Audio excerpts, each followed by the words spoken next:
Exciting news at This Week Health. Starting May 16th, our keynote show is moving to Thursdays. Catch every episode weekly on our This Week Health conference channel.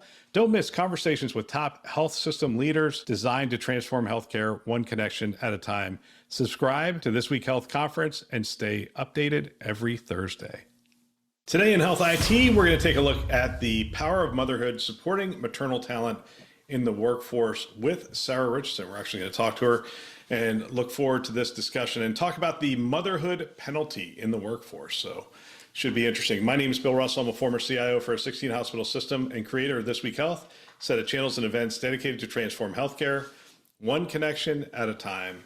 We want to thank our show sponsors who are investing in developing the next generation of health leaders, notable ServiceNow, Enterprise Health, Parlance, Certify Health, and Panda Health. Check them out at thisweekhealth.com/today. This news story and all the news stories we cover, you can find on our website, thisweekhealth.com/news. Check it out. And one last thing, share this podcast with a friend or colleague. Use it as a foundation for daily or weekly discussions on the topics that are relevant to you and the industry. They can subscribe wherever you listen to podcasts. Great way to mentor. And it doesn't happen often, but on the Today Show, I'm actually joined by Sarah Richardson. Sarah, welcome to the Today Show. Good morning, Bill. Well, we're going to talk about this article that you wrote. People can find it on our website. They can also hit Concierge Leadership, and it's out there, and it's titled The Power of Motherhood Supporting Maternal Talent in the Workforce. What is the motherhood penalty? It's a combination, and it's fair to also note that I co-wrote that with one of my longtime collaborators, Isala Gray, who is getting ready to have her first baby, and we like to put out meaningful content. We were thinking about things that are important, and she's like, hey, I'm getting ready to be a working mom, and here's the things that are true for me now in this environment, as well as what's true for the people that she talks to and those that we've led over the years. And so women already struggle with pay transparency or pay equity. We know this is true. The balance of being stuck in the middle of elder care and child care, because we end up being the ones who take care of our parents as they age.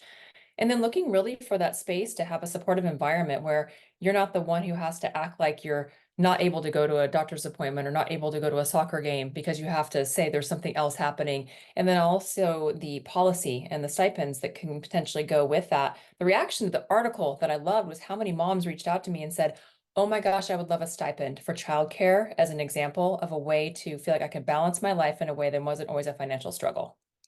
Research shows that moms working full-time year-round earn only 74 cents for every dollar paid to fathers, perpetuating economic inequality. You know, it's interesting. I have that conversation from time to time, and people, they say, well, no, that's getting better. I'm not sure that is getting better. That seems like the same number I was talking about 5 years ago. It isn't getting better. In fact, it was, I believe, up to like 87 cents pre-pandemic, but then the pandemic required so many women to leave the workforce or reduce their time spent in the workforce to take care of kids, homeschool, take care of their parents, take care of all these different environments that were occurring. What's super interesting though, is in all of my roles as a leader, minus coming to work for This Week Health, I have spent a better part of my time looking to create equality in pay across the roles in my organizations. And I will tell you, every place I've ever been, the men were making significantly more than the women, to the degree of like, wow, that's a lot of money. And so I've always made it my mission to get to equality of pay along with skill set, years of experience, etc. And I'm proud of that. I'm proud of everywhere I've ever been. I've been able to significantly raise the salaries and the income of women performing the same jobs, and in some cases better than their male counterparts.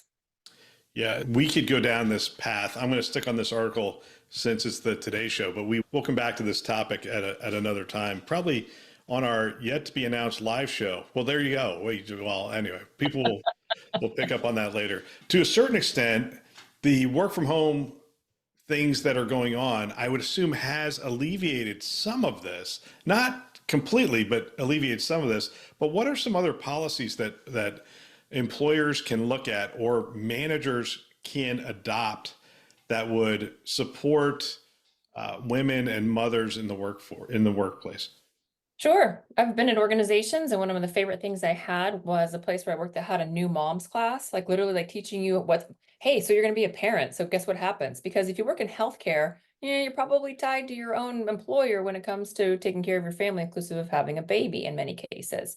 So there were classes that were like, hey, you're going to be a new mom. But it wasn't just specific to the mom. It was like, hey, you're going to be a new parent. And what was so fun was watching the potential new dads or the fathers go into these classes too and be like, wow, I had no idea. Like teaching you how to change a diaper, teaching you how to do some of these things, which can be offered outside of work. But when it creates a community of a large enough team, large enough work environment, it creates camaraderie to where we had like the new babies club at a place where I worked for a while. And anybody who just had a baby, not only were we supportive in terms of like, hey, send them a gift basket, hey, send them flowers, hey, send them things they're going to need to be able to have, but really getting together and watching the joy in the parents share their stories about being a parent. And we had one gentleman who was like, I can change a diaper with one hand now after like 4 months. And that was like his thing. But we created space where it was okay to take time away from your computer or from a meeting to go and have a separate conversation very specific to being a parent and what that meant. And it spawned other conversations. It spawned how to deal with elder care, how to deal with all kinds of scenarios in life, because you bring your whole person to work and to home. Yeah. And that's what today continues to be really, really key, is that self-care and balance is, what does the whole person environment really look like? I'm really going to encourage people to take a look at this article. I love this concept of parenting out loud as advocated by Leslie Ford, founder of Mom's Hierarchy of Needs. And it goes on to talk about this approach entails encouraging managers, supervisors, and those in positions of authority to openly acknowledge and share their caregiving responsibilities instead of concealing family commitments behind vague terms like appointment. Managers must be real and specific, whether it's attending a child's soccer game, scheduling a dentist appointment for your child, or addressing childcare challenges. By normalizing discussions about caregiving duties, we not only cultivate a culture of transparency and trust, but also empower others to do the same. And, that is the start. The start is for managers to say, it's okay. It's okay to have your kid to go to your kid's dentist appointment. It's okay to do those things. But I don't know. I guess it's cultural. It's still systemic that we have these barriers. I wonder if it's across all organizations. I wonder how prevalent it is in healthcare. It would be interesting to study healthcare specifically and see what the current culture supports and doesn't support with regard to this. That sounds like a poll we're going to put out on This Week Health soon. Could be. Who knows? Sarah, thanks for taking a couple moments. Let me close this out. That's all for today. Don't forget, share this podcast with a friend or colleague. Use it as a foundation for mentoring. We want to thank our channel sponsors who are investing in our mission to develop the next generation of health leaders. Notable: ServiceNow, Enterprise Health, Parlance, Certify Health, and Panda Health. Check them out at thisweekhealth.com/today. Thanks for listening. That's all for now.